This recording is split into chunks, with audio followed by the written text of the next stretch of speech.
Welcome to the Cinema Psycho Show, the madhouse for film freaks and film fans of all types. I'm your host, Brian Coddington, my fellow co-host and filmmaker, John Wilscroft.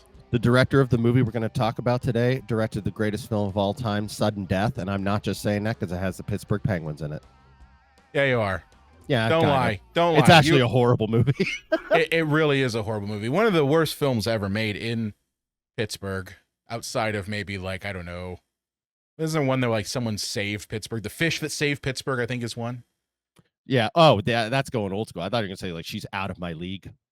That one's not that bad. That one's not that bad.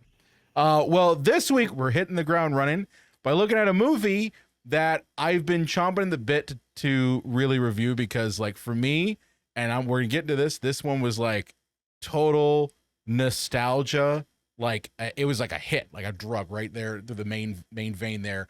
And that is the 1992 comedy, Stay Tuned. And, John, we're not doing this alone, right? Like, it's not just us, right? Well, no, it's just the two of us. There's not another voice that could be coming out. No, we don't have another voice there. Why would we do that? Oh, wait, we do. We have joining us today from Movie Runtime TikTok. We have Katie Baldassaro. I pronounced that right? Did I pronounce it correct? Okay. Perfect. Cool. Oh, I thought that was just the voice I was hearing in my head. Oh, we do have a guest. Yeah. Oh, you can hear her too. Great. Yeah. Welcome, KT. This is awesome. I've been following Movie Runtime for a while, and you know, I saw we were doing a lot of the similar things. So I reached out and I was like, "Hey, come talk. Stay tuned with us because it's fun." Absolutely, I'm hyped to be here. I've got the same sort of energy. I feel like, oh, I know these guys. Yeah. We just met in person for the first time. So this movie, I mentioned it just a minute ago. It is total 90's cheese on a level that I don't think anyone really gets. But man, it's so fucking good. And this is, just to be clear, this is one of our Really That Awfuls. Yes, it is one of Really That Awful. So you're already going to know right now that Brian, me, Spoiler. speaking in third person, still loves this fucking movie. But man, I hadn't seen this movie in maybe 15 years. See, it's been 25 to 30 years since I've seen it. I saw it like roughly when it came out on video. I rented it a 30 times. years? You haven't seen it since then? No, I mean, I liked it a lot when I was like 8. So I was curious to see what a decrepit 40-year-old man thought of this movie. So yeah, I have some thoughts, you know. KT, was this wasn't your first time seeing this film, right? So I had a very Lynchian experience with watching this movie, which is I thought I had not seen or heard of this movie before. And then throughout the movie, certain scenes were burned into a level of my subconscious where I was fully aware of what was going to happen, fully aware of the costumes and everything without any context whatsoever. So I definitely saw this movie some point in my life and then just put it into the liminal space of the back of my mind. So watching it was like sewing together like forgotten dreams from some other person.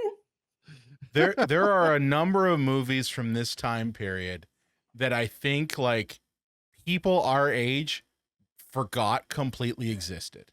Like this one, Mom and Dad Save the World. Mm-hmm. Do you remember that one? Oh my God. And the Attack of the 50-Foot Woman, the one with Daryl Hannah, that one's another one. Surprisingly enough, for me, a lot of them were shown on HBO.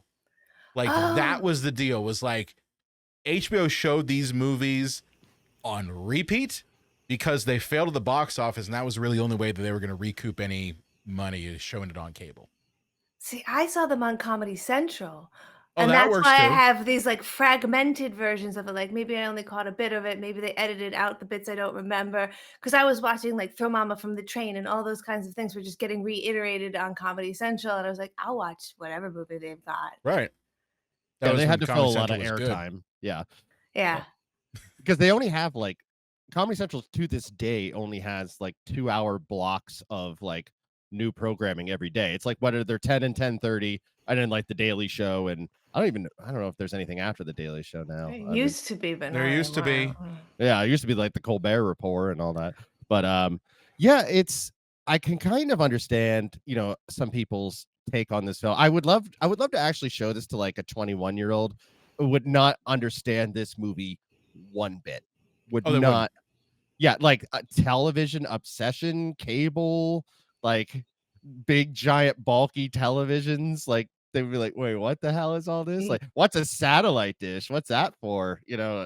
Or being But just blown away by 666 channels. yeah. Do you think that they could change it to like your phone screen and kind of update it? Like with Jumanji, it's a board game, and then in the later Jumanjis, it's a video game. Could they take parts of this? And because I was watching it and immediately thought, oh, this reminds me of the intergalactic cable episodes of Rick and Morty. Yes. Yeah. Well, I mean, this is one of those movies that I think needs to remain untouched because it was such of the time that I think see a streaming version of this, Brian. no, I wouldn't. I would not want to see a streaming version of this. I mean, the only thing I can think of is like, okay, let's make, I hate to pick on you, KT, because you're in TikTok. Let's make the TikTok from hell and get obsessed with the TikTok from hell, and you get stuck in nothing but a bunch of scrolling videos.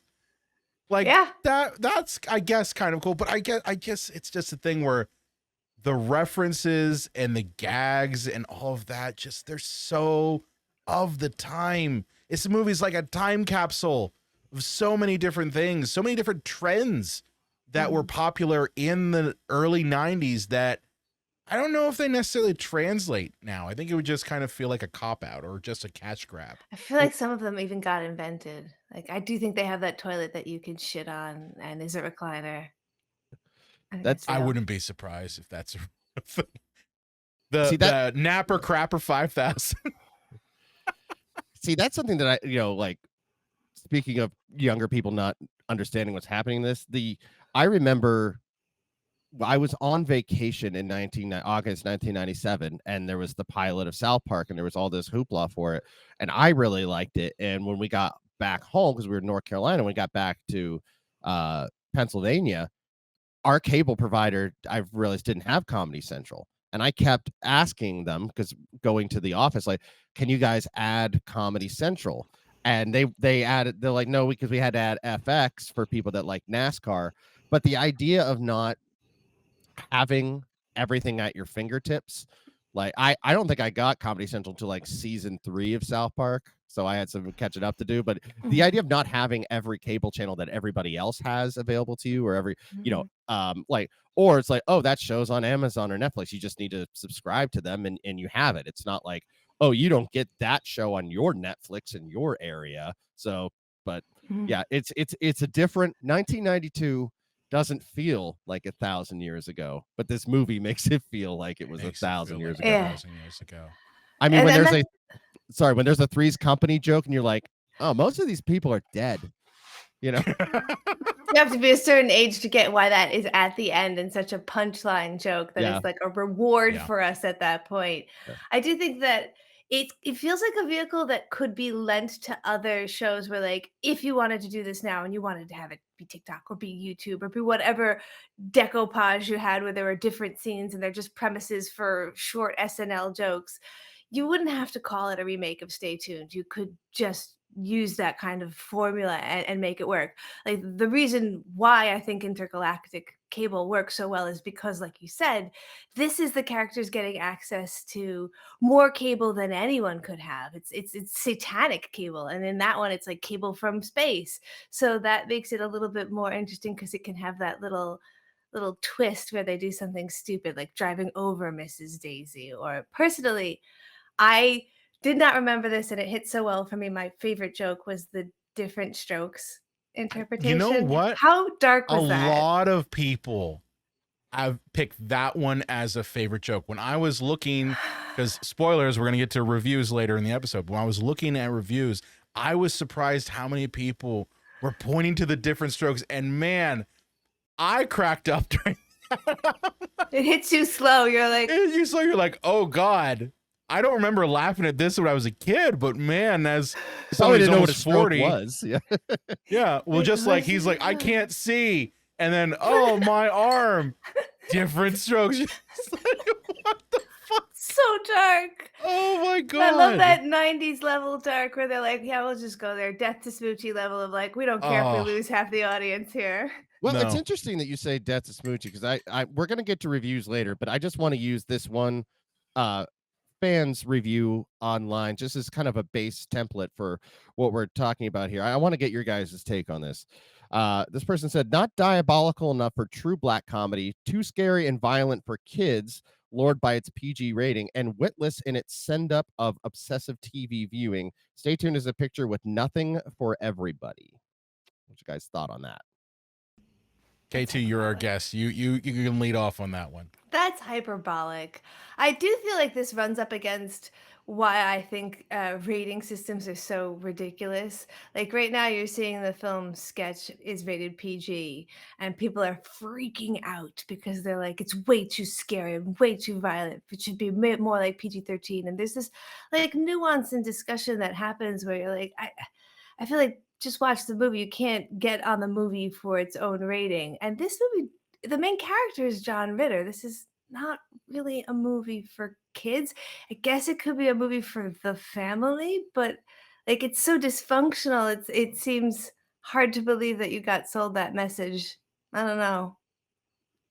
Yeah, I mean, I look at this as this is indicative of kind of the early 90s quote unquote like grunge vibe. Like it has a grunge vibe to this.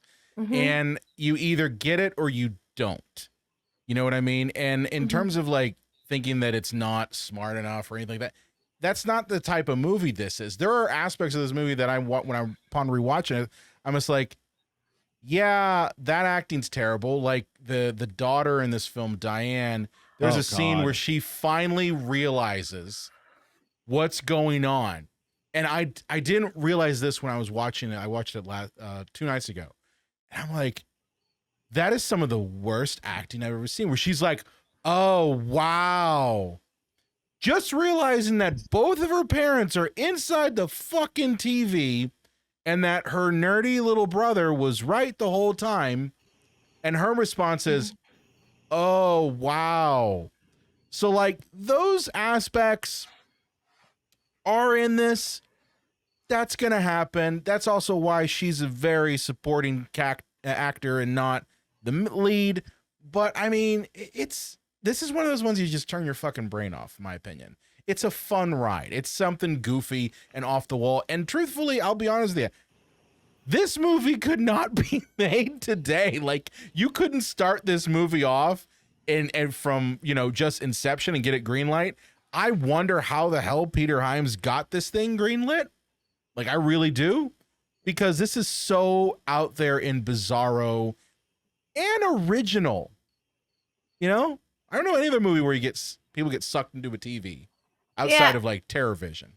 and I do think like we're talking about all these references that need to be understood. So there's a Mm-hmm. certain level of competency with media that makes you wonder, like, how could this be for kids that would miss so much of the joke? You know what I Yeah. mean?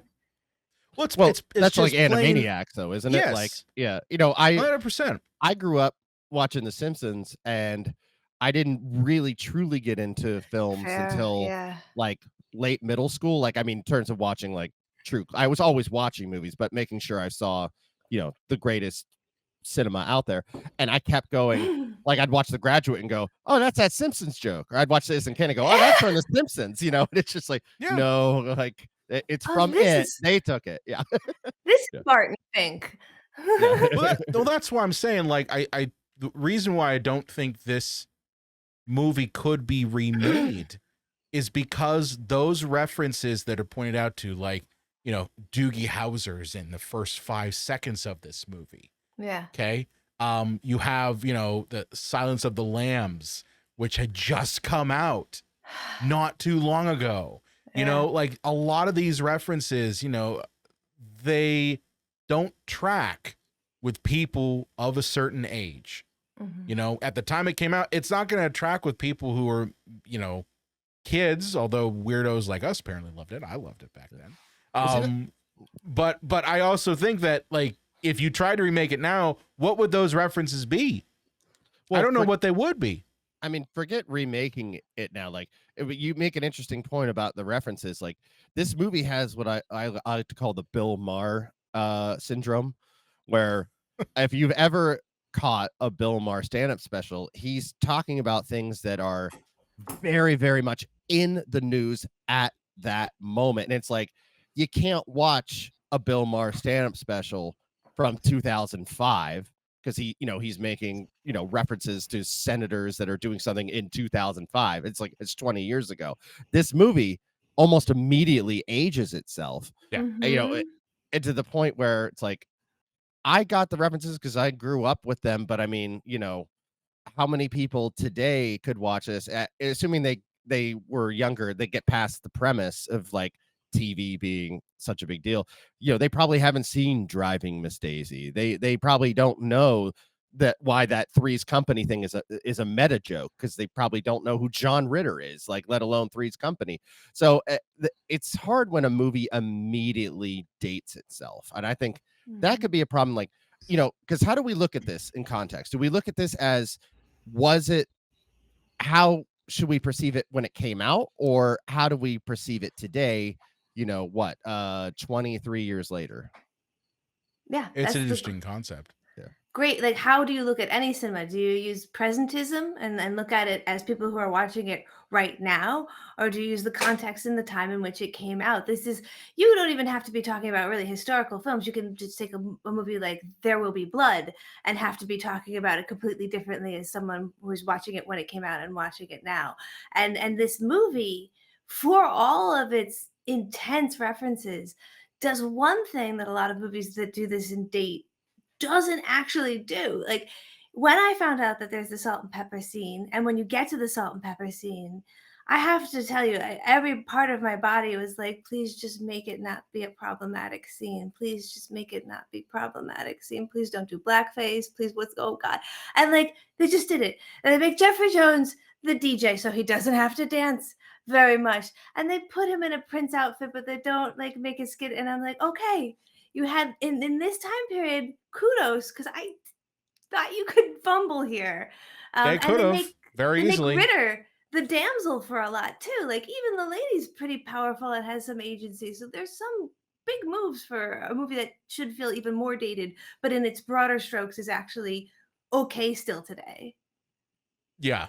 I mean, for the most part, I would say the French Revolution scene is probably the only part that I would say through a modern lens might be problematic. I know I'm gonna get people in the comments being like, Brian, what are you saying? I'm like, okay, well, first of all, there's a moment in the movie where they're like, the Marquis de Nabel, he dresses up like a woman, and the guy's like, I do that too. And the person looks at him like he's strange.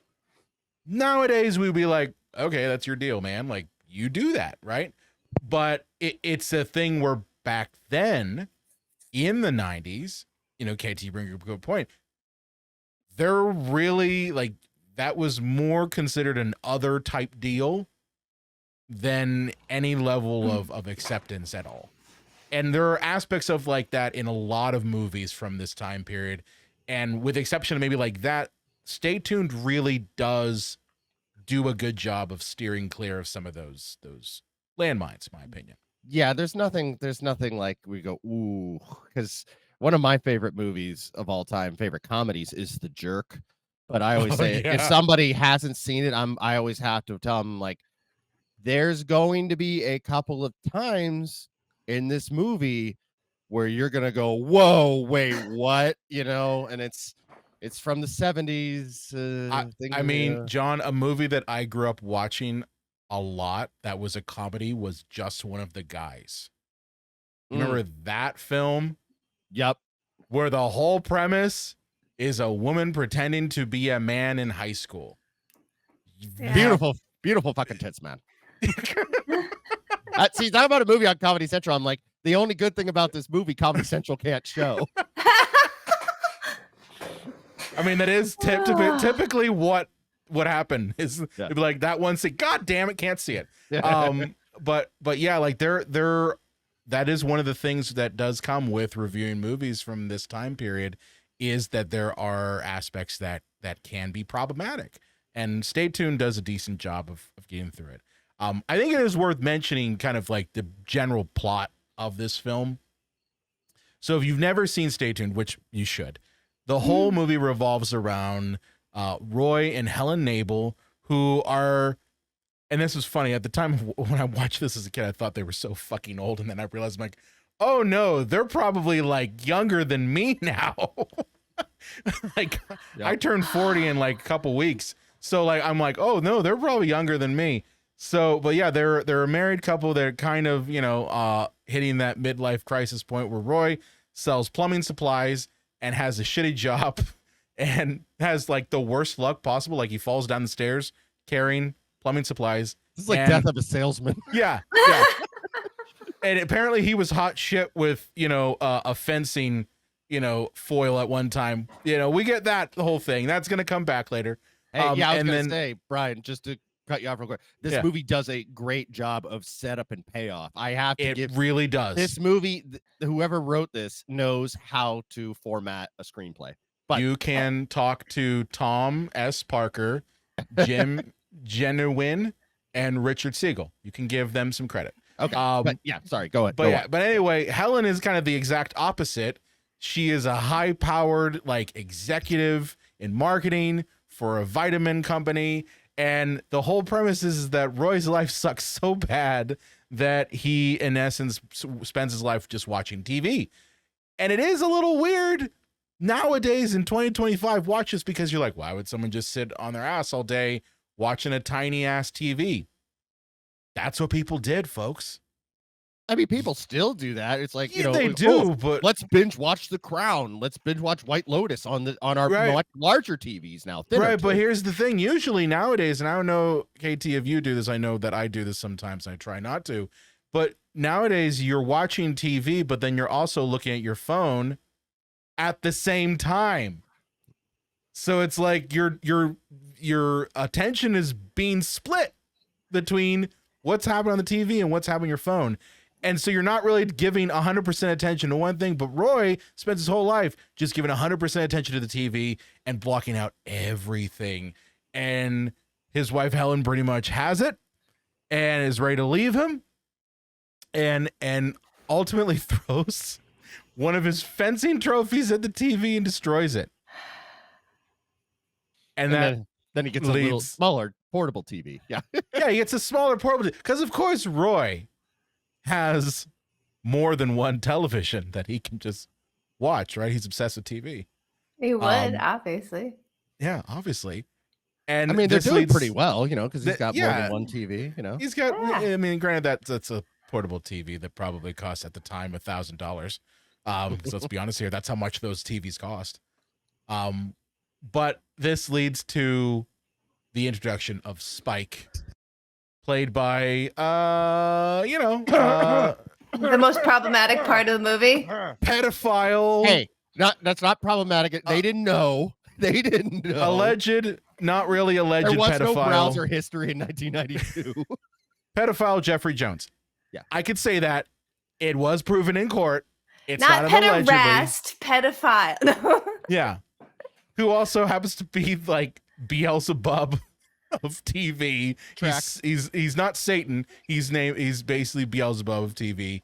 And he sells Roy on a free trial of this massive TV, which I don't know if you caught this, but when they were describing like how big the TV was, 45 inches. I did want to go back to what you were saying about there's a new term for that, second screen cinema, where people are actually making movies that are not intended to be watched 100%. So you're supposed to like walk in and out of the room, fold your laundry. Maybe you don't really watch. The cinematography is not that great, and it's like an hour and change. And it is appalling if you accidentally watch one of them. You're like, why is this so slow and so boring and nothing is you're supposed to be doing 6 other freaking things So is now. it like experimental cinema? Is that kind of like that, like art house stuff? It's George Lucas's private collection. Oh, The okay. movie. Oh, I want to make movies for nobody. Netflix is doing this. No. Yes, and if they're doing it Oh, with, like, horror and suspense genre, I believe it's called the one I saw was Don't Move, and it was wow, wow. Because if you're paying attention, certain things, they're like, it's supposed to be in the United States, but it's obviously in Czechoslovakia, and so, like, yeah. they're just hoping you're not looking because it's outside, but you're like, "I'm pretty sure that's a really famous landmark that you just walk by," but okay. I cannot fathom this future that we're currently in, where we make movies that are not meant to be viewed in their entirety. That's It's a new kinda hell, Well, and I that and mean, is it's a new make kind of hell. That is a new kind of hell. this movie could be considered one of those. I mean, I hate to say it, but this is the kind of movie that if you want to take a nap, you can put on because you don't really. It's set piece after set piece. You don't really Mhm. have to watch this whole movie, Eh, especially since the payoff is pretty predictable and also not really executed all that beautifully.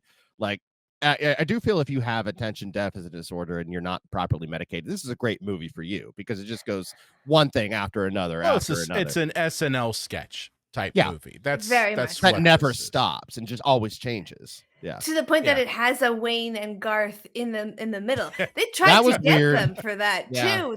And it was just a conflict because they were shooting the sequel to Wayne's World. But like, oh yeah, they must be in some way associated with Saturday Night Live to this degree. And if you look into it, it's Eugene Levy and the Christopher Guest. There's like a lot of circling around of Mhm. those groups.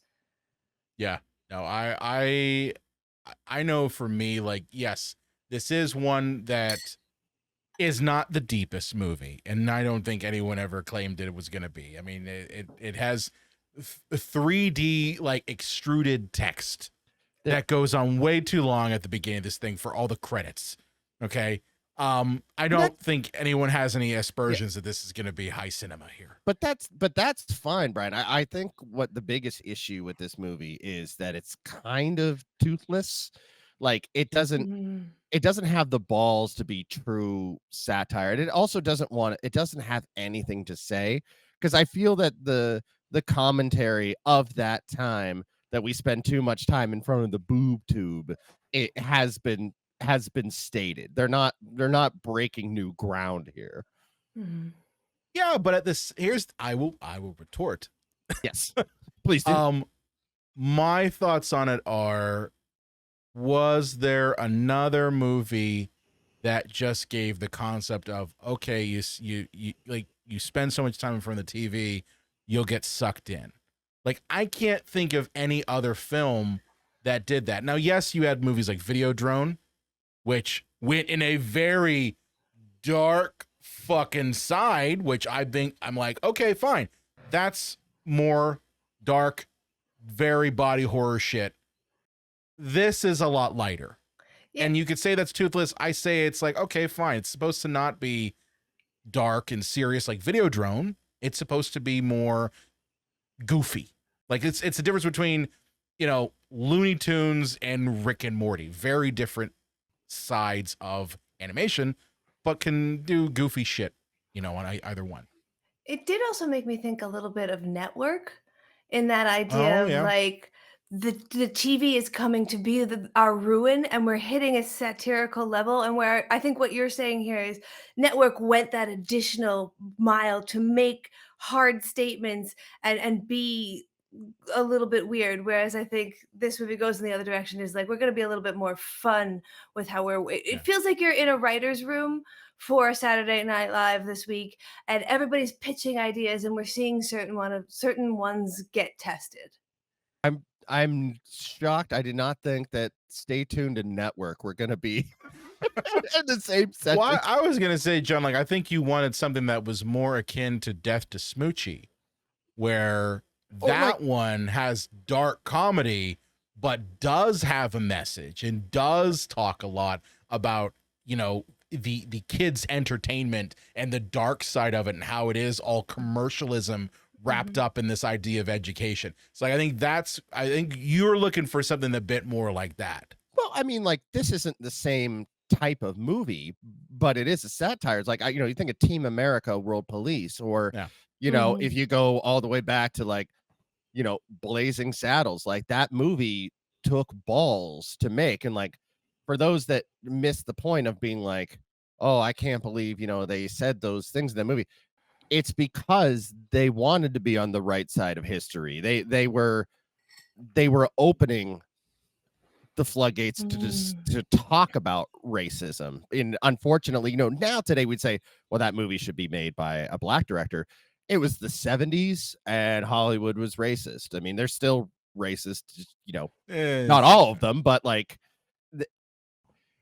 Rum DMC didn't need Rum DMC, and let me understand what I say. They needed Aerosmith to become popular to white culture. They themselves didn't need them. They were talented enough, but white people are going to go, well, if Aerosmith accepts them, then I guess I can too.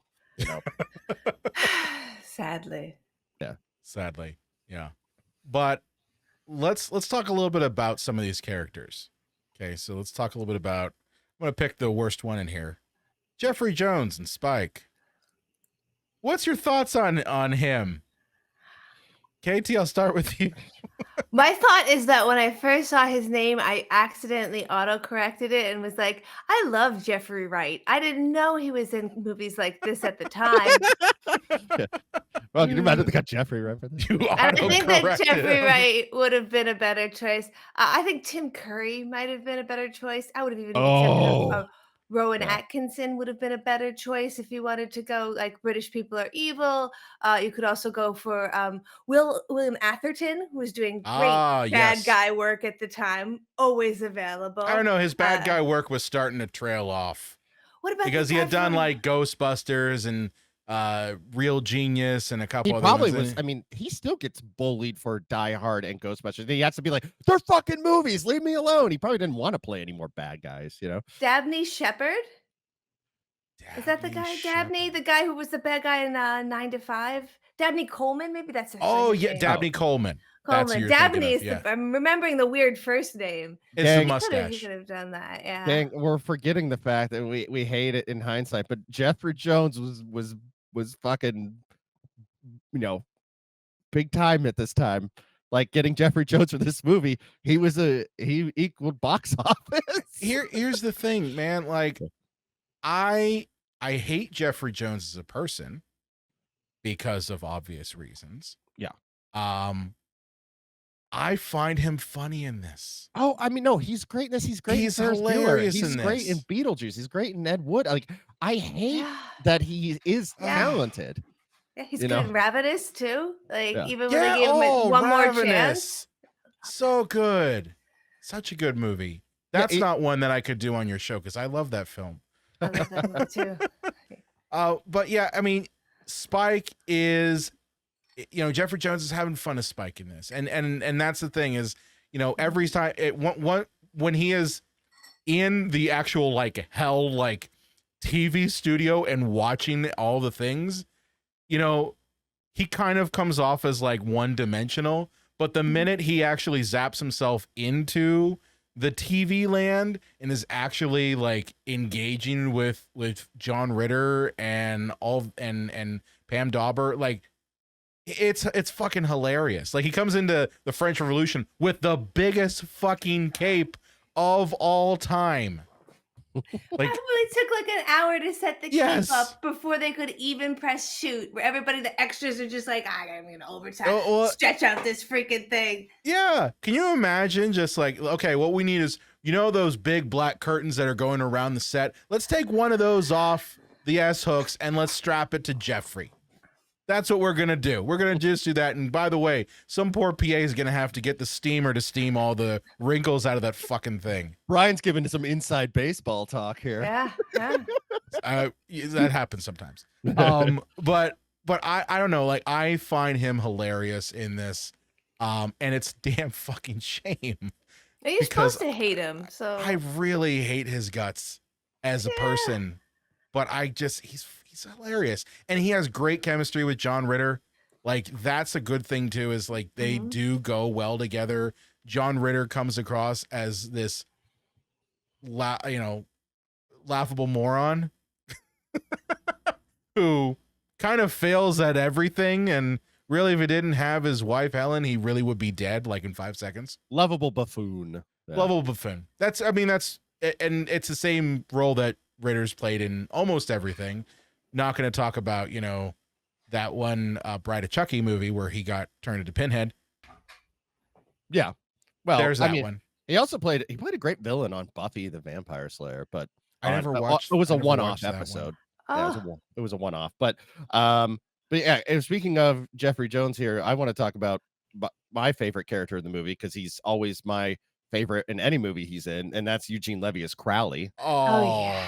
Oh yes. I love Stealing Crowley every in this. Does Levy ever miss? I don't think he does. Yeah. No, he doesn't. He is so fucking funny in this, and here's the thing, I didn't appreciate him enough when I was a kid. Mm-hmm. Like, because let's be honest here, Crowley was kind of like he comes in every once in a while. Okay, yeah, his arms and legs are popping off, whatever. Really, the highlights were Jeffrey Jones and John Ritter, and that was really it, right? Crowley's a plot device, right? Yeah, but Crowley in this, oh, he's so fucking funny. Like, he's such a brown-nosing asshole. And then, like, the minute he's told, okay, well, you're going to go do field work, and you find, like, I didn't realize this, that he is a corpse. Like, Crowley's a corpse. He's dead. Jeffrey Jones is also dead. And he's like, oh, yeah, I'm a stiff, and I'm losing body parts left and right. I'm like, oh, my God, this is so fucking funny. But, yeah, he cracks me up. His commitment to the bit at the end, when he's in the suit of armor and he's got only like one half his body, his full commitment to that movement. Like, yeah, he really is an actor that you will bring on for any level of absurdity, and he will commit to a level that is beautiful. People say like, oh, the future, like best movies for comedy are people from SNL. I'm like, bullshit. SCTV, Eugene Levy, John Candy, Rick Moranis, Catherine O'Hara, like much better movies from those folks than Dan Aykroyd and Chevy, and not that they don't have good shit too, but different flavor. Yeah. Different flavor. I did want to touch on Helen Nabel. Mm-hmm. I gotta be honest with you, I found her very forgettable. It's the 90s and a movie written by men. Yeah. She could have been so much worse. Well, they put her in situations where she's clearly weaker at times, but then like takes command, and I'm like, this is not well written for this character, and it's a shame. Well, the thing is, too, this movie is not deep because like it's like you watch too much TV, that's why we're getting divorced. But really, you get hints of, you're jealous of my career. You don't have any ambition. You don't touch me anymore. Like, there's no passion in our lives. But like, this movie's not deep enough to go anywhere with that. No. It's you watch too much television and you want to watch the basketball overtime game rather than actually have a discussion with me, kind of, Which is symptoms of a much bigger problem. Like, the idea that they get out of that world and then they're just like, and now everything is like, if anything, now it's all out in the open. Oh yeah. See because the movie's premise, sorry, Brad, is that he gets sucked into the TV because he has an obsession with it, and he has to kind of see just how like metaphorically dangerous, being that involved in TV is. But I think it's more that this man is suffering from clinical depression. Oh yeah.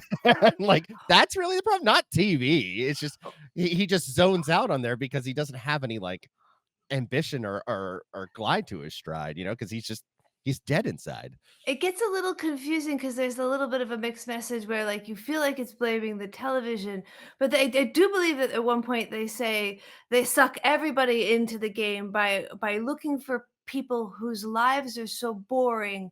Killing them in this fashion would at least give them a moment of something exciting, which is what they're seeking when they're watching TV, this vicarious excitement that they can't get out of their real life. And they're like, well, come on down, we'll make it fully real for you and feed you, kind of Videodrome, feed you to our audience that needs to see real people really die. And an audience of one, Satan. Yeah, you have to appease Satan in that much larger way. Yeah, I know for me, John Ritter's clearly going through some shit in this film, and I don't think this is the movie that can handle the multifaceted aspects of mental health and what he's going through. Like, it's very surface level in that. Like, and I think that's to the film's detriment. They could have absolutely gone into more aspects of it, and it might have made the stakes a little bit higher, and there might have been a moment, where these things are kind of called out. That's usually how these sort of movies go. But this movie kind of skirts over that. Like, when they're in the cartoon and they're finally talking a little bit about like what's going on, that's done for like 2 seconds before the mechanical cartoon cat tries to kill them. Yeah. Right. Like that's what you're getting. You're not getting anything deep. And that's a little bit to the film's detriment, but I don't think this movie's designed to do that. But, anyone who's been in that situation or just known people in that situation knows full well that Roy isn't 100% to blame here. He's going through a lot of shit. Yeah. And there's a doggy on camera for our video only audience. Oh, she's like a Frenchman. She just has no boundaries. Sorry to our audience in France. Sorry to our audience in France. I love your cheese. So, a lot of this movie is basically a lot of skits. I wanted to ask you all, what are your favorite skits in this movie? Either like ones that the Nables are involved in or ones that, are commercials that pop in. Well, I think mine, Brian. When they're in the wrestling ring. Oh, well, yes. So, John, why don't you go ahead and kind of describe the wrestling ring and just tell me why that's your favorite? Well, I think anybody who listens to the show knows my deep-seated obsession with the art of professional wrestling. And John Ritter has to find out the hard way that it's not fake, it's predetermined. He's getting his ass kicked. But it makes sense, like, when you're doing one of these things, like, okay, it can't just be just a TV show, like any TV show. It's like, okay, what do you think when you think of TV? Game shows, pro wrestling, maybe sports like hockey, so you got to really, so of course you got to throw wrestling in there because, since the advert of television, not adverts, sorry, since the dawn of television, there's good words, is that, you had Howdy Doody, you had the news, and you had pro wrestling because it was easy to shoot and put on the air. So as long as there's been TV, there's been pro wrestling. So, that I think is a good thing to have it be in the movie for that. And also, I just like seeing Captain Lou Albano from 80s wrestling. Yes, definitely. Bitty. KT, what was your favorite bit from this movie besides different strokes? It's just a little tangent here. I'm realizing now this is also reminding me of another movie I recently saw, which is really somewhat on the obscure level. So I don't expect people to have seen it. It's called Dave Made a Maze. Oh, I haven't seen that, but I have seen it pop up like on, I think I saw it like Amazon at one time, and Shudder I think had it on at Peacock one time for a while. Yeah. Yeah. It's really phenomenal. Pete blurb.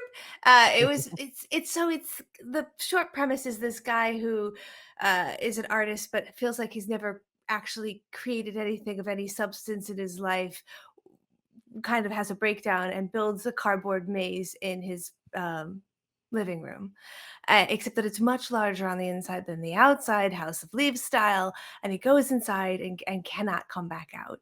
His friends and his girlfriend go back in there to save him, and his friends are documentarians, so there's this like meta joke where they're making a documentary about trying to save him, and the whole time showing how fake documentaries actually are. But each individual room and each time a scene changes, the style changes, and there's a scene where they're little tiny cardboard like sandwich bag puppets, and that reminds me of how, like, oh yeah, there are these changes that keep our characters in it. While we do have the vignettes like Diff'rent Strokes, we also also have the channel changes that happen to our actual characters. Besides the Diff'rent Strokes one, the one that I really liked was actually the one where they're having dinner with Mr. Sidebaum in the noir one. And Mm. he's sitting there and he's eating his dinner and he's explaining why this life is actually better than the life he was living before. And I had this like total graphic match with, and I know his name isn't this, but I just shortened it to it, Joey Pants from The Joey Matrix. Pants. Joey Pants. Yes. I think it's like Pantaleone. It's Um, Leone. yeah, Pantaleone. Yeah. it's like, yeah, the color company. And he's sitting there and he's eating his steak and he's talking about how like he wants to be put back into the Matrix. And there was this like beautiful synergy of like, I know this is this silly movie, but also there's the Matrix and there's the network and there's these in and outs of these larger movies where these little nuggets can be really chewed on. And I enjoyed that a lot. Yeah, there's now that I think about it like that, the whole concept of being put back in the unreal in and escaping from reality is there. That is a little bit there in that scene. And Murray Seidenbaum is kind of a interesting character because he kind of owns where he's at. Like he's the opposite of Roy and Helen. He's like, I'm fine being here. My life sucked ass. My wife was she was a real shrew. You know? She was a real shrew, and that's why she got, squished by a Godzilla knockoff. He's a Do you real guys- dirty dog, you know. Do you guys know the Stelladora breakfast commercial? Where the couple wakes up and one of them is eating Stelladora breakfast cookies in the middle of the night, and the wife is like, "But they're for breakfast, Harold." And that's the actual delivery of the line for a commercial for this product that is not meant to be comedic.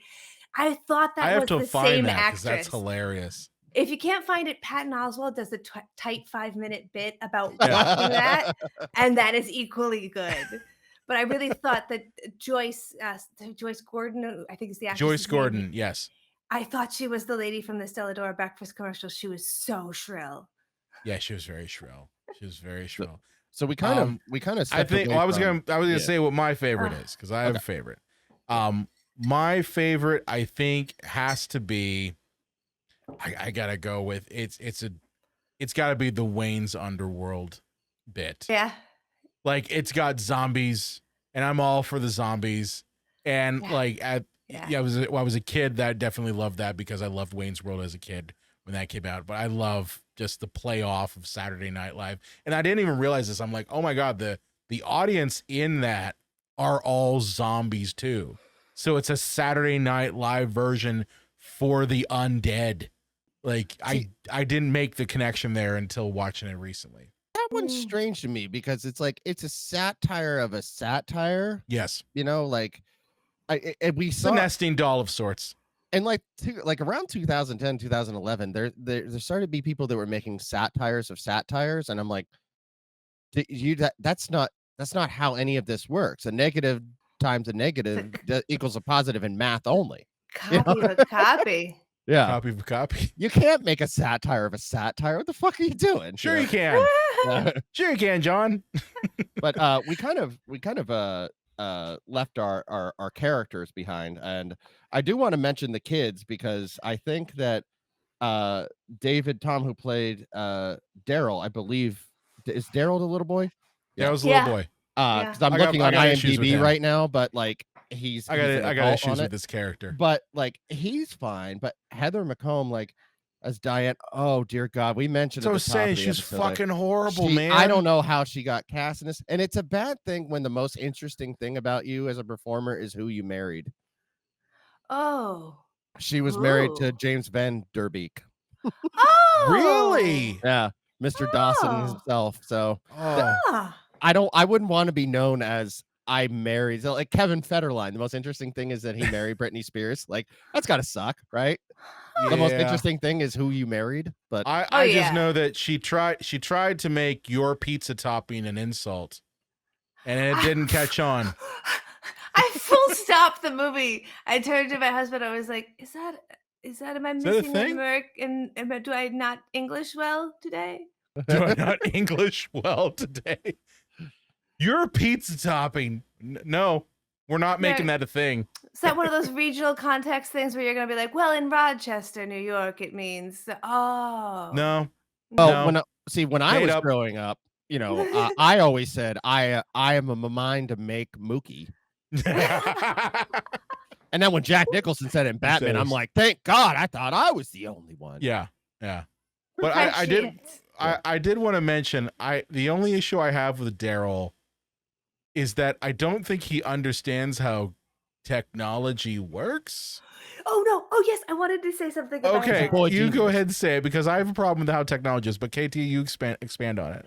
That boy kills himself at one point. You cannot take jumper cables and connect them directly to the meter Nope, of a you're house dead. with no. First of all, it's gonna blow whatever you connect it to on the other side if it doesn't melt. There's different kinds of current. One is DC, and the other is alternating. Like that kid died, and the rest of this is a Jacob's ladder. Well, yeah, that's what I'm saying. Like he just randomly finds and takes apart everyone's electronics and somehow has the mechanical knowledge to build a transmitter in his house that is able to at least reach multiple houses in the neighborhood. Because like you got the one neighborhood who's like, hey, Nabel, your kid's fucking up my TV. It's like he's got a transmitter that's powerful enough to hit people's televisions in the neighborhood. Like he would be on a watch list nowadays. This is like the beginning of hackers. Yes. This is back when we didn't know anything about technology. We assumed that anything could happen. Like in Superman 3, where Richard Pryor is like changing stoplights on a computer that doesn't have internet, or one of my all-time favorite movies, War Games. Oh yes, great one. Where we assumed that I the do love personal Apple II in our homes could like destroy the government. When like, Mhm. no, this piece of shit, like, yeah, it's great for its time, but it's a word processor and a couple floppy disk games, guys. But we were afraid of it, right? So before we understood really how technology worked, in a movie, you could just have some kid, as long as you got enough like boxes, like electric boxes, and be like, yeah, a kid could cut into TV All you need is a feeds. clock radio and a boom box, rip it apart, and yeah, you got a transmitter. Certain aspects of war games is accurate. You can, back when phones were different like that, you could whistle tones. And we used to do it with our Dear Diaries because it allowed you to, and you didn't have to pay for any payphone. It would let you call in. So like there's some of that I'm willing to believe, but we're talking about like it's basic electricity that's been that Yes. way since the time of like Edison, and you're just like, ha. You're like, Yeah. I just need more juice, so I'm gonna go to the house next door, crack open his meter, attach some things with no gloves, and yes, I will be fine and not die. Yeah, but it is also a movie where like it's demonic cable that Yes. people have been sucked into. So where are you going to draw your line? It starts to seem silly to draw a line at all. I listen, there have been multiple times in this podcast, and our listeners and viewers know this, where I will find one thing that I'm like, that makes no fucking sense. Batman Returns.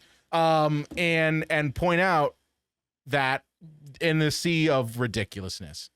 Okay, so KT, like I've mentioned in our first episode, how I have problems with the fact that in Batman Returns, the bat signal shines through Wayne Manor with a series of complex mirror system, and seems to only hit the study. And I always go like, what if Bruce Wayne's taking a shit and he's not available at the time to get hit by the bat signal? Does the mirror system also hit him in the bathroom? Like, does it know? Brian, it's simple. Every time he takes a dump, Alfred has to sit in the room for him. And he's on walkie-talkie. Yes. Sir, the bat signal went up. God, thanks, Alfred. Yes. I'll be right there. He can afford someone to do that, yeah. I guess he can't afford one. There's a woman that gets pushed out of an 8-story window, lands on the ground, and little kitty cats nip at her fingers. I am well aware of that. I'm just trying to illustrate my point. Not a problem for you. I have no problem with that. I'm just saying a complex mirror system on in Wayne Manor might seem a little obvious to lookers on, and might give away that the man is Batman. Just saying. Just saying. There's a lot of things that, it's interesting where we pick our fights in these kinds of scenarios. Yes. I do want go to ahead. say that the fencing in this movie is actually pretty good. I am a Yeah. professional. I've been fenced competitively my whole life. Really? My husband teaches it. He's the coach at Smith College, was the president of the United States Collegiate Fencing Association. Like, I know fencing. Whoa. So to I have did him not just, know this. it was so, I didn't know it was going to be in the movie. It was so They- ironic. For me, they could have gotten away with anything with fencing because I don't know Yes. jack shit. But you're like, that's actually great form. They always get it wrong. They always get it big time wrong. Like, they won't even have the weapon right. The person won't even be wearing the right like, unless it's the Princess Bride or some of the like earlier Zorro stuff. What it's about the not end of very Robin Hood Men in accurate. Tights? Yeah, wear that one. On It's like, guard. let's not Thanks for talk the about warning. it. Yeah. Although Carrie Ellis did get a lot of training on Princess Bride, so he could have brought some of that with him. But this, having John Ritter actually want to really, and this isn't like stage fighting. He wanted to also be a coach. That scene at the end is fine. It could have been so terrible, and yet like, oh, they actually took the time, and I wanted to say that I deeply appreciated that. Yeah. And they've had to do a 90s freeze frame at the end of it because, of course. Oh, of course. But see, my nitpick, like I have one for this movie, is like I'll get you could have a 2-week free trial of Mubi, but I'm like, okay, if I don't like it, all I have to do is just go on my laptop and cancel it. Like, Cancel it. he gets a free trial in this movie. All you need for the free trial is to set a 2-ton satellite dish up in your backyard. Which Yes. they do in the middle of the night. Instantly. Yeah. Instantly. Yeah. Like, and Helen only went to go get groceries. So like, how long was she gone?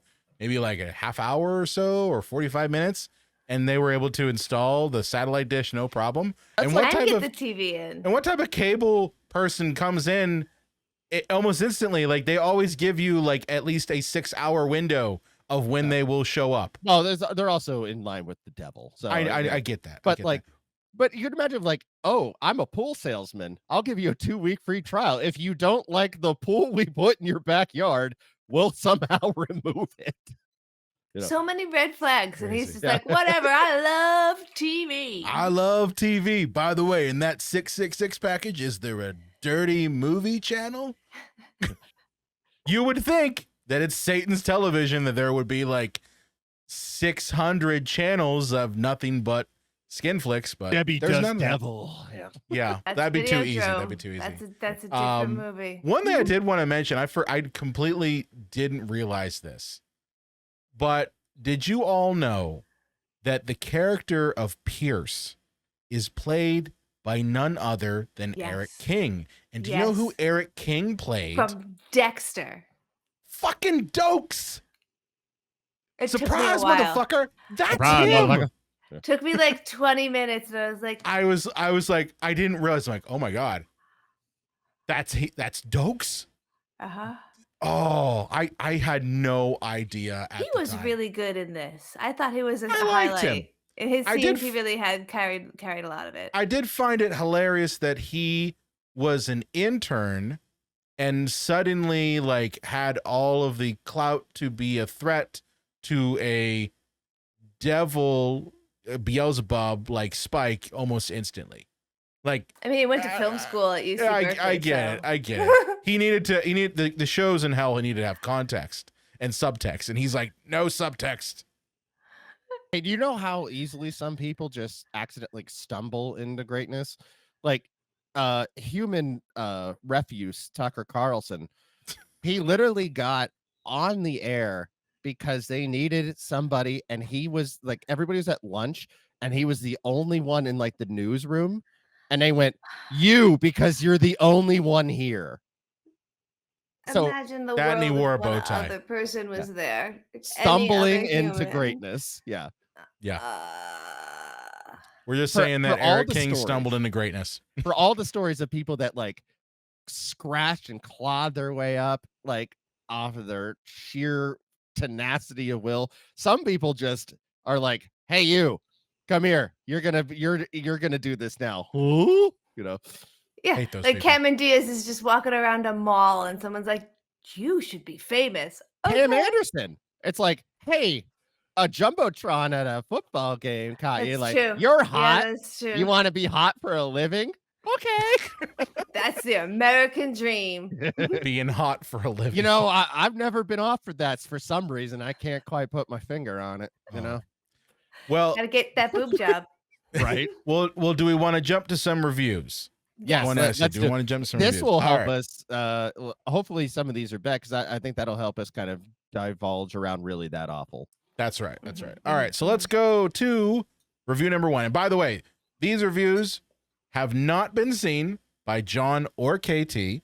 These are reviews I pulled from Letterboxd about this movie, so they have no idea what the comments are. And Let's I go stayed off to Letterboxd too, so I wouldn't see any of these. It's like the There you go. Oscars, like Price Waterhouse. Like Brian only has the winners, and only he has the winners. That's right. It's all me, and that's me because I found them 5 minutes before we started recording. Shh. All right, so let's look at review number 1. The best bits were the single shot dumbass parodies, and the worst bits were the plot. They felt the need to hang around all of that. Said directly from the TikTok generation. Like, I just want the consumable small parts. Just want the small parts. Just give me the small parts. I mean, most movies do tend to, focus too much on that whole plot thingy, Fuck the plot, I want vibes. Yeah, You want the pure vibes? vibes. Yeah. I just need feelings and vibes for what I get my media. I don't need characters. Wait, Brian, can you Stop put that? Can you put that preaching. review back up? By the way, Yeah. It's like he says this, but 3 stars. I'm assuming out of 4. So it's like, wow. Out of 5. Yeah, Oh, 3 out of 5. Yeah, it's Yeah. like that's a good amount of stars for a movie you clearly didn't like. He loves the bits, John. That's he how loves good the those bits. bits was. Running over Miss Daisy. Okay. If Yeah, only you driving took over all Miss those Daisy. bits and put them into a movie, you might get, a movie. Different Strokes is so good. It gets a whole star right in there. It does. All right, let's go to review number 2. Underrated family-friendly version of Videodrome that you can definitely tell was a major influence on Space Jam. All of the segments were really funny, but the driving over Miss Daisy one was my favorite. I didn't even think of Space Jam, but yeah. I thought you were gonna say Rick and Morty. I was like, I'm just gonna let that sentence go where it's going to what? I mean, I Space guess. Jam. Well, I guess Michael Jordan does get sucked into He does. cartoons. It's the sucked in part more than the like vignette part. Cause I'm like, Yeah. what is okay. It's also Warner Brothers IP. I feel like a lot of this was Warner Brothers IP. So maybe that's another. Oh yeah, Yeah. you can't grab another studio's thing unless you're Who Framed Roger Rabbit and somehow Zemeckis sucked off the head of Warner Brothers and Disney at the same time and went. He gave him that double hand job and went. You guys want to give me Mickey and Bugs? It's like, come on, we'll make this happen. Rare. Yeah, but but funny. But is this family friendly? Like, it's again, I go back to one of the things I said at the top. Like, this isn't cutting enough to be like true black satire, and it's not really family friendly enough either. Like, in my house, like I had the kind of parents, and it probably explains why I'm so fucked up. Like that.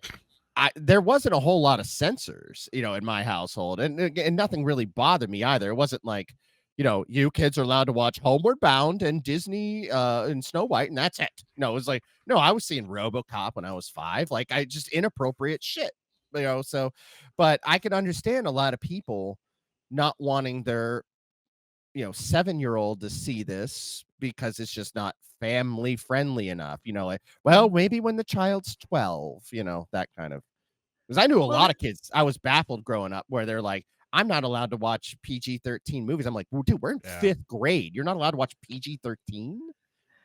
And this is that horrible situation that happened because this is 1992 and PG-13 doesn't even exist for that long. Like it's 1986, Gremlins comes out, we get PG-13 because parents 84. are having this exact argument of like, oh well, so to get a PG-13 is to kiss your movie goodbye. Like it's not going to do well because kids can't see it. It needs to be family friendly. So it feels like this movie may have made the decision to steer away from things like Kentucky Fried Movie and make a more sexual or prurient couple of scenes to save the PG rating just so that they could get into theaters that way, but it doesn't feel contextually that great for children or like something that kids would even really care about. It does feel more PG-13. Sorry to be the comic book Eh. guy in The Simpsons, by the way, too. And go, actually, it's 84. No worries. I'm No, a man. I need to tell you how it works, Missy. I mean, I think this is way more PG than some PG-13 movies that could be out there. Yeah. I see it that way just because, like, keep in mind, like, this is 92, so, you know, Batman Returns was considered PG-13. And there are clearly areas in that movie that were just like, yeah, that couldn't be shown to general audiences or parental guided audience or PG audiences. So I think the fact that like the vignettes are goofy is what makes this movie PG. Like the fact they're in a cartoon, the fact they're in like bizarro game shows. Is there like cartoonish violence? Yes, that's where the PG comes from. But I mean, I see it as more family friendly. I have a 7-year-old. I'd let them watch this. Well, but I think a lot of times, is that if it doesn't have anything of sexual nature, you don't have to kind of hit the PG-13. And this movie doesn't have anything sexual. Like, there's one moment. There's one moment during Wayne's Underworld where, you know, Wayne and Garth are like, "Oh, your daughter's pom-poms are good too." That part is like, I think I mean physically. Oh yeah, nothing no, sexual. There's no like boobs. Weirdly, and, yeah. If the wife had just kissed another woman, it would have probably gotten like easily a PG-13, if not R. Like, oh, lesbians. Oh! Yeah. So ultimately, we're arguing over a system that has never been clearly defined, and we don't even really know what the threshold is. It's only what each individual person perceives the threshold to be, and then big major transgressions, which are more socially commentary than actual like morality for children. Like you said, there's in Boys Don't Cry.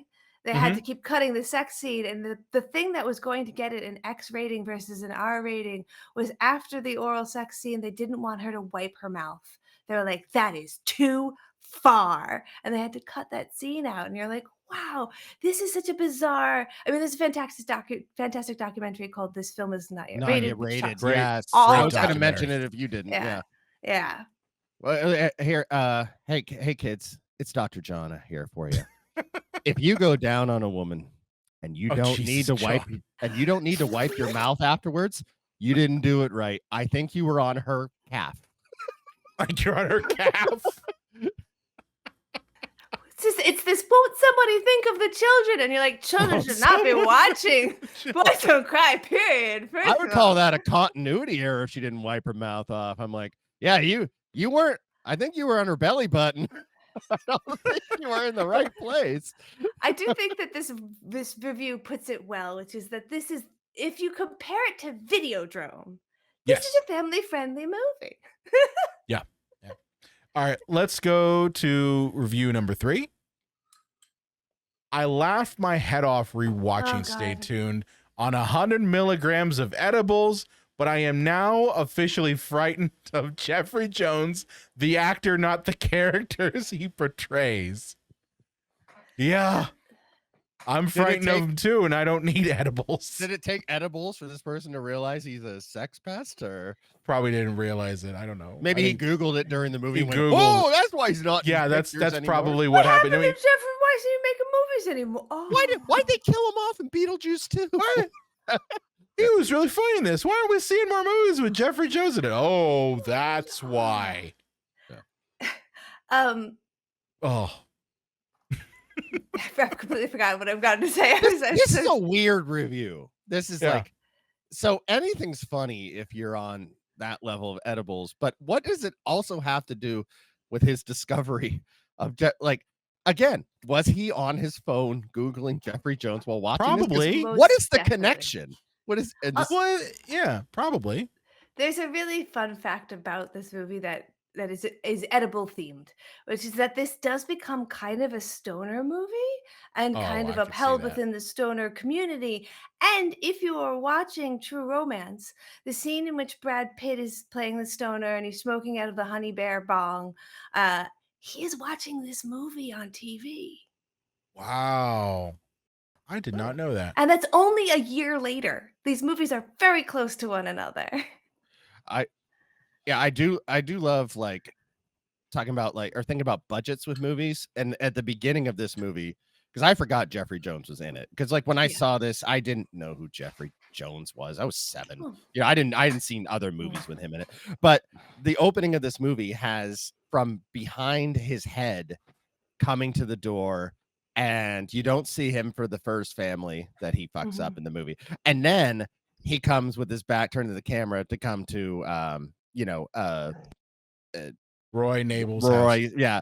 And it's not till the door opens that you see his face. And I'm thinking they saved a boatload of money by having a Jeffrey Jones stand-in until you finally see his face, because you could hire some kid for $50. Well, probably not with that build. SAG. It's SAG stand-in SAG. rates. Yeah, SAG some- stand-in yeah. rates. Some 50, yeah, for $50. Like, hey, you're a linebacker at your local high school. You have Jeffrey Jones's build. You can stand in for him, and we don't have to pay him for these days. You don't have to give him his daily rate. You know. No lines. No lines. Yeah, no, and then they ADR'd him in post, to be like, okay, Yeah. here are the lines you would have said if you were on set. Beautiful. All right, let's go to our final review. Top 5 terrible movies that studios should try to remake just to see if they can make it even stranger.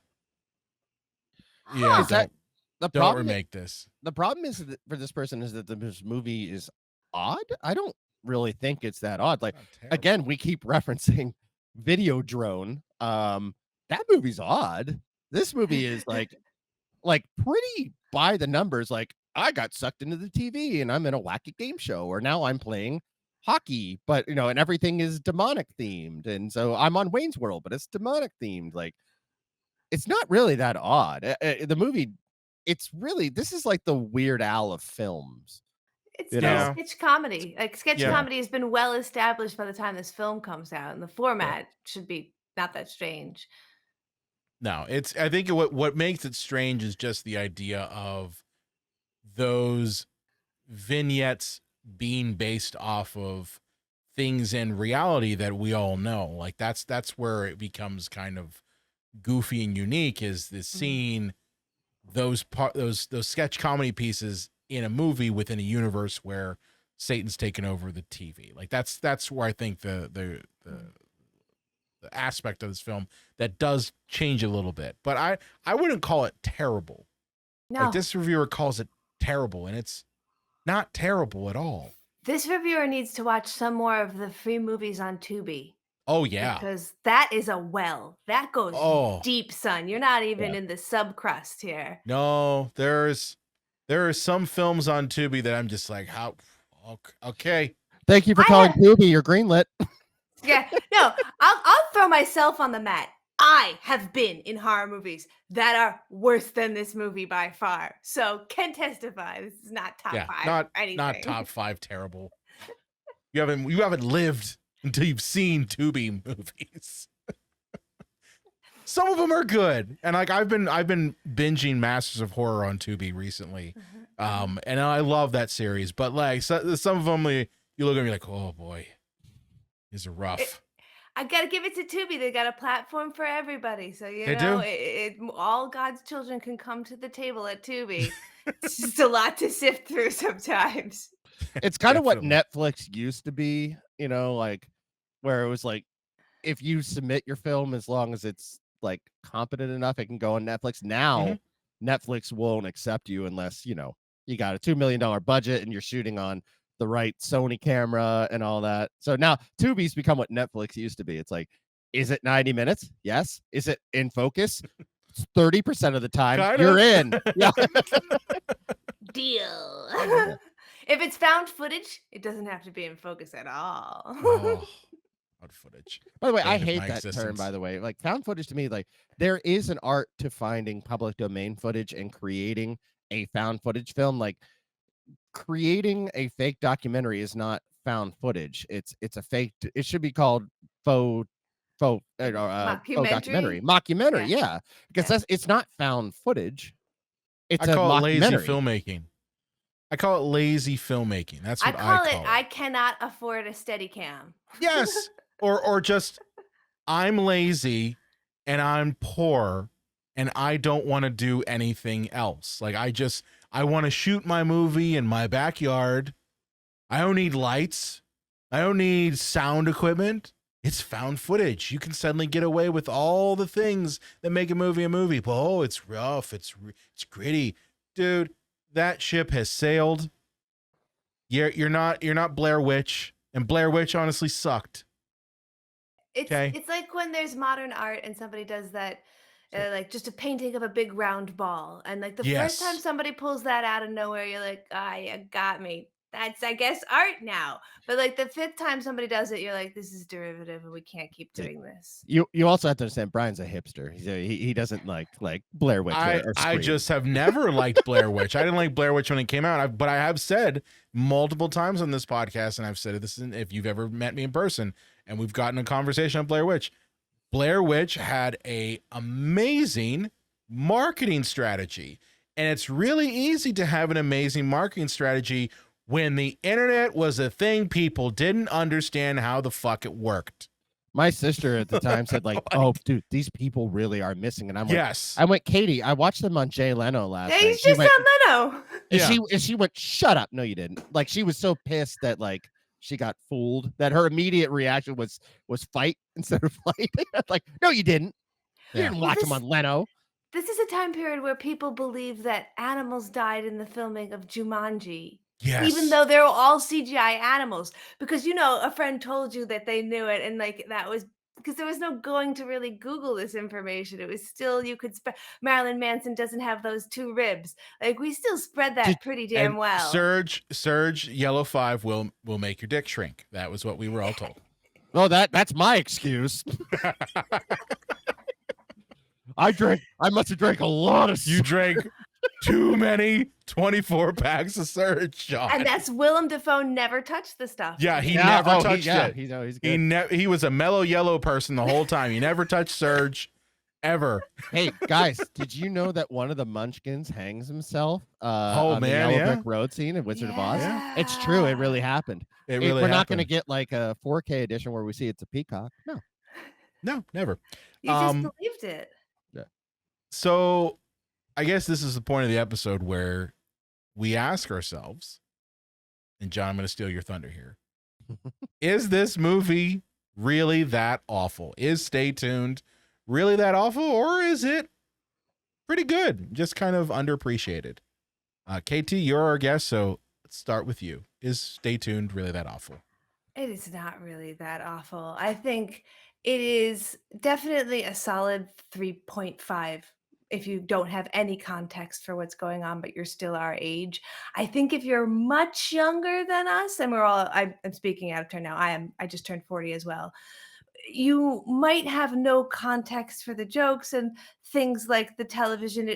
Might be funny because it's so absurd that people ever live like this, but you start to lose what makes it valuable. That being said, it's still really zany and very interesting, and you could put it on and have people over and engage with it, that like stoner movie style where you don't have to be 100% watching it. And there's always a cult following for movies like that, I think. Yeah, totally agree with that there. John, is Stay Tuned really that awful? Is this movie forgettable? Yes. Do you have to even really pay that close attention? No. Can you turn it on and turn it off at any time? Yes. Is it toothless? Yes. Is it actually good cutting satire, or is it Weird Al of satire? Yes, it is. It is toothless. It is the Weird Al of satire. Is it deep? No. Can people today, younger than us, because we're all the same age here, find it funny? Probably not. Having said all that, is this movie awful? Absolutely not. It's not great. This movie's far from great. And if you didn't grow up with it, you probably wouldn't like it that much. Even if you understood the historical context of the boob tube generation. But there's nothing in this movie that is awful. It's thin, it's not deep, but it is far from awful. It's zany. You gotta like Zany. zany. If you're not in for zany, you're not gonna like this at all. If you don't like cheese, like that's the thing. Like you have to be into cheese. Like if you're the kind of person that rolls your eyes at goofiness or silliness, like I cannot put on professional wrestling in the same room that my mother's in, because she just looks at me like every time something stupid or silly happens, and I'm like, you clearly refuse to buy in, even as somebody who's just in the room reading a book. Like, so, and I'm like, I can't watch this around you because you refuse to buy into the cheese that is professional wrestling. Mhm. And some people are that. Like, not everything is for everybody. Yeah. And if like you need your movies grounded, like you're gonna roll your eyes at this. So some people, they don't want cheese, and not everybody's cheese is the same. You got some fontanella, got some parmesan, you got some Reggiano. It's different. Not everybody's into the same cheese. Like Yeah. I like trashy 80s slasher horror movies, but some people might go, I can't watch this. It's just crap. But so not everybody's cheese is the same cheese. It's a good palate cleanser too. Like if you've Yeah. just watched a bunch of heavy shit, like if you just watched The Brutalist and all these Oscar nominated Yeah. American Fiction, throw this on, give your brain a break. I That's just right. watched Lars von Trier's Antichrist. I need to put on Ah. My thoughts on it are, I fucking love this movie. I don't care. I know admit that, and I was the thing. I will fully admit that is rooted in nostalgia. Stay Tuned was a staple in my house because we had HBO and it played all the time. And I loved it then. I thought it was fucking hilarious then. I think it's fucking hilarious now. I also just love the fact that this movie is a fucking time capsule. It's a time capsule of a time that doesn't exist anymore. There's a moment in this movie, and it's during the Salt and Pepper music video, where they mute the movie and the volume goes down. And the thing is this, the graphic of the volume going down, that is what our TVs looked like back then. So yeah, it's funny because it's so relevant to a time period where we were kids and we grew up, and like I love that aspect. Is it deep? Fuck no. I don't care though. Do I wish it did go a little bit more into aspects of the characters? Yeah, a little bit, but I also know what type of movie this is. Like you look at the poster for this fucking movie and it's the parents inside the TV with the dog and the two kids watching them on the big giant TV, which is only 45 inches, by the way. So like, you know exactly what type of movie you're getting. This is not Citizen fucking Kane. This is not Videodrome. This is a goofy fucking movie that is silly as all hell and zany and wacky. And you either are there for it or you're not. And, KT, you said palate cleanser. That's a good use case for this movie, right? Because sometimes you don't want heavy. Sometimes you want something that is off the wall, zany, and in my opinion, good. Like there are a lot of B-movie schlock that's out there that I know I sometimes struggle with. Like a lot of people I know, and John, you're one of them, really love the Neil Breen shit. I can't stand. KT, have you seen Neil Breen's films? Oh, you don't want to. What are they? Have you seen The Room? Oh, so not the Tommy Wiseau. No. Have you seen? Yeah, Tommy Wiseau's The Room, right? Okay, yeah. Imagine that, but a guy who doesn't have an accent, but is just as bad at making movies, but instead of one, he's made like 6 of them. Yes, they're really bad. But like, there are people who actively love those films, and fine, we do it wrong. You need to be in a room with 12 people drunk and high. I understand. You and I watch them together or alone sober. That's not the way to watch these movies. I know. But my whole point is just like people love those movies, and I can't get into them. I don't find those as a palate cleanser. Stay Tuned gives you just enough plot, just enough characters to keep you going, to keep it interesting. And yeah, it's funny, it's goofy, it's off the wall, and I'm there for it. It was nostalgia the whole time. And it was one of the rare times where I was not looking at my phone while I was watching it. Sorbet the movie. Make a very interesting point about we're all talking about watching this on TV, and in and of itself, it is a movie that condemns watching TV. So I wonder if the experience is more interesting in that format than if you were to have gotten a ticket and seen it in the theater. Ah, good point there. Yeah, but I mean, they always wanted to release it on home video like anything else, right? So it's kind of Yeah. hard to be completely like what's the word where you contradict yourself, or I'm drawing a blank here. Hypocritical. Hypocritical. Thank you. Hypocritical. Yeah, Yeah. I couldn't think of that word. But it's what I thought was hilarious, and I can't believe I'm mentioning Bill Maher again, but he had for social media only, a clip of overtime of his show talking about how detrimental social media is, and it was only for social media, like Twitter at the time, Facebook, and it's like, do you guys not see the problem here? No. Now, I wouldn't say that it would be even hypocritical. I think that it would heighten the experience. Like the volume thing, you're like, "Oh, that matches my TV." So that I wonder if I saw Oh. this in a theater, if I would be like, "It wasn't that good. I don't remember that way." But if my first experience was as I had it last night on my own television, it feels more apropos. Like, "Oh, actually, the That's medium interesting. does support it." That could be Interesting. interesting if you watch this movie. Like, you have to go like in a museum, like it had a VCR and a catheter tube TV, and you had to put Stay Tuned into the VCR and sit there and watch. And they took your cell phone away, right? No modern stuff, and you had to like sit there and just watch it on the small catheter tube TV. It's like, yeah, oh, that's They kind of call that raw dogging because they don't know what that word means. Oh, raw dog. But kids nowadays are literally saying when you take any of your like, what if you get on a train and you travel without a book or your phone or music, you raw dog the experience, and you're like, You stare out the okay. window. Wait, that's that what we did. Seinfeld thing. It's where the one guy just stares at the seat the entire Oh, flight. geez, is Yeah. that yeah? Oh man. Bless. Well, KT, I want to ask you, tell me a little bit about movie runtime and your podcast. Absolutely. So, I mean, you're both of you will be coming on my podcast, so we're Yes. talking a little bit about this as well. My podcast is similar. It feels like we are. If you guys are familiar with The Last Unicorn, there's a scene where the harpy and the unicorn meet, and then the unicorn helps her release, and the harpy turns back to her and says, "We are sisters, you and I."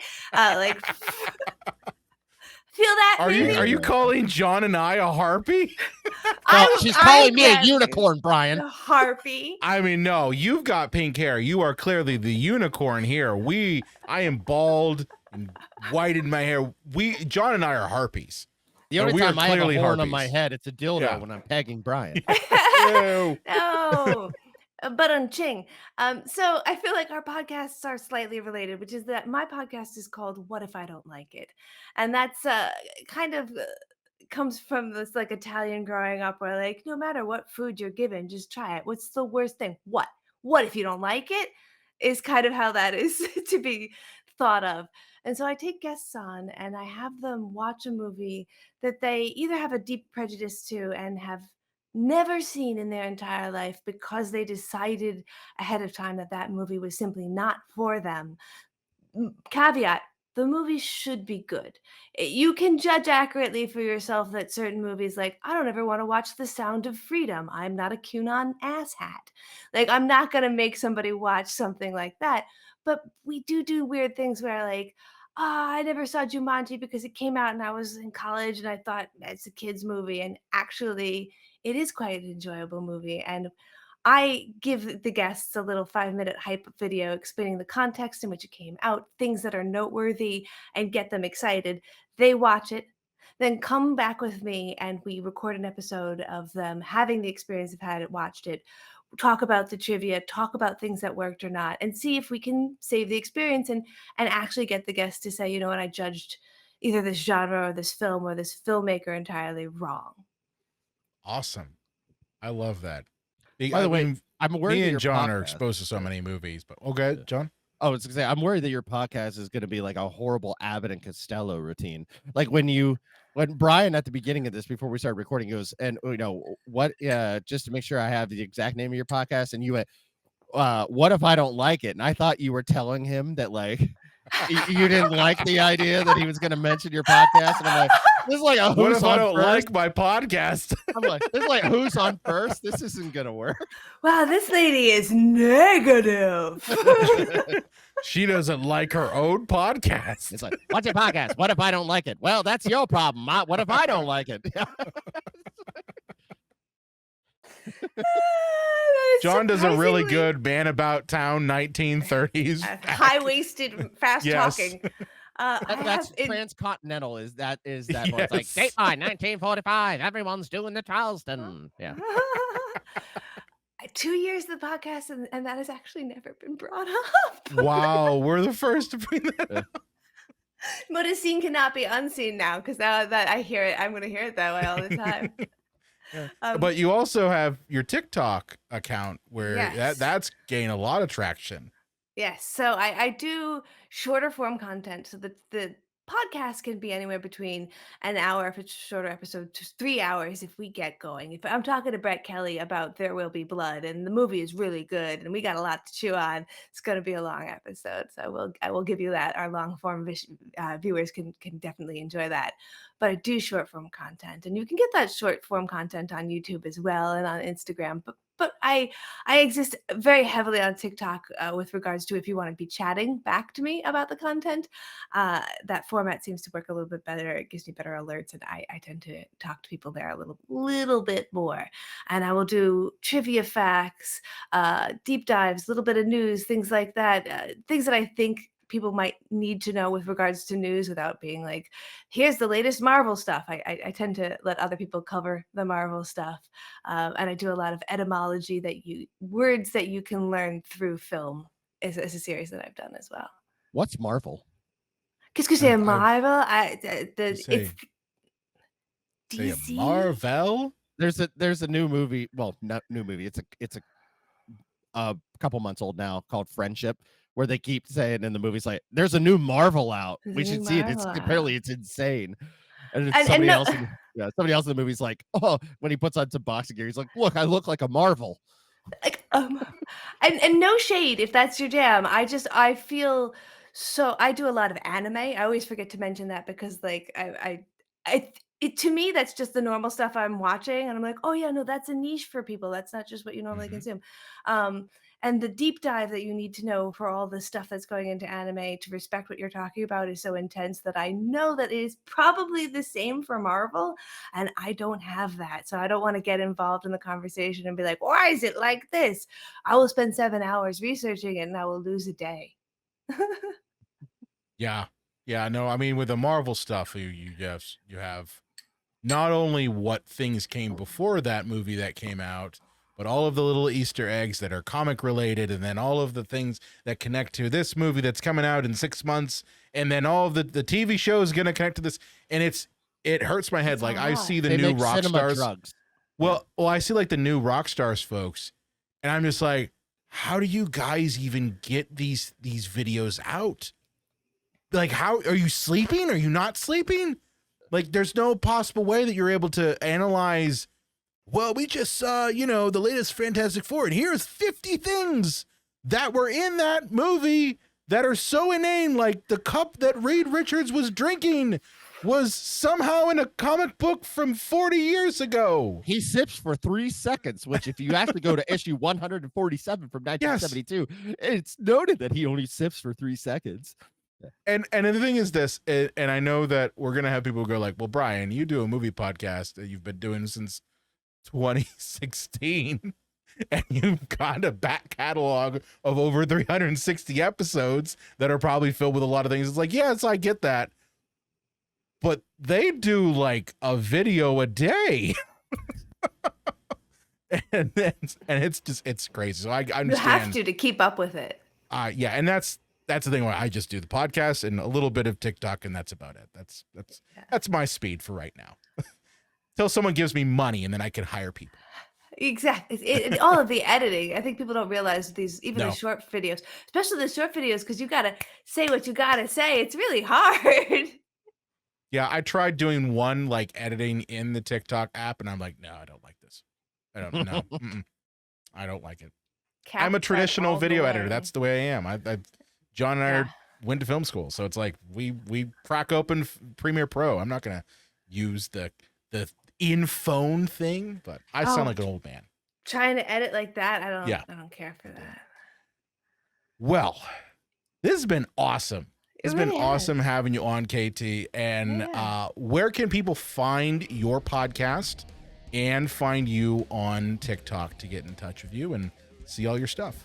Very easy. At Movie Runtime. We'll get you everywhere. It will get you on my TikTok, on the Instagram, on YouTube, on Blue Sky. If you just type in KT Baldessaro into Google, it will bring you to my link tree. It'll get you on my IMDb. You'll get like a picture of me will show up right away. That girl. And then you'll get to me. My first name has only 2 letters, and my last name, as I've said before, has the word bald and ass in it. So we're really not contending with any disambiguation. It's me. It's you. The hair is different colors sometimes, but it's always been pink for like the last 6, but some of them are brown. Awesome. John, where can they find you at on the internets? Oh, let's see. OnlyFans, Grinder, Friendster, Friendster. Oh, Ask Jeeves. Dead Journal. Dead Journal.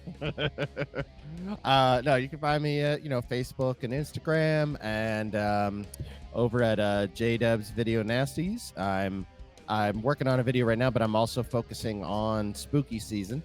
So I got looking at a check-in on the Skeleton Key, So Many Questions, Ghostbusters, and a video essay on Psycho, the end of Psycho. Nice. Yes, nice. Of course, if you have loved this podcast, please do me a favor and share it. Share it with your friends, share it with your family, share it with your favorite 90s kid, because I have a feeling that they would love this episode.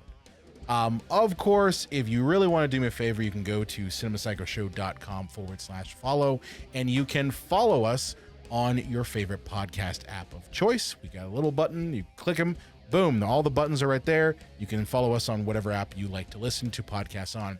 And of course, if you are watching us here on YouTube, hey, do me a favor and hit that like button, hit the subscribe button, hit the notification bell, because those are the things that only make the algorithm show our episodes out to the world. Okay, if you do those things, maybe leave a comment down there too. That actually really does help us out and does grow the show, which is what we would really like to do. And with that said, we will see you next time. Wait a minute, this concludes our broadcast day. Well, time to switch over to Cinemax and lock the door.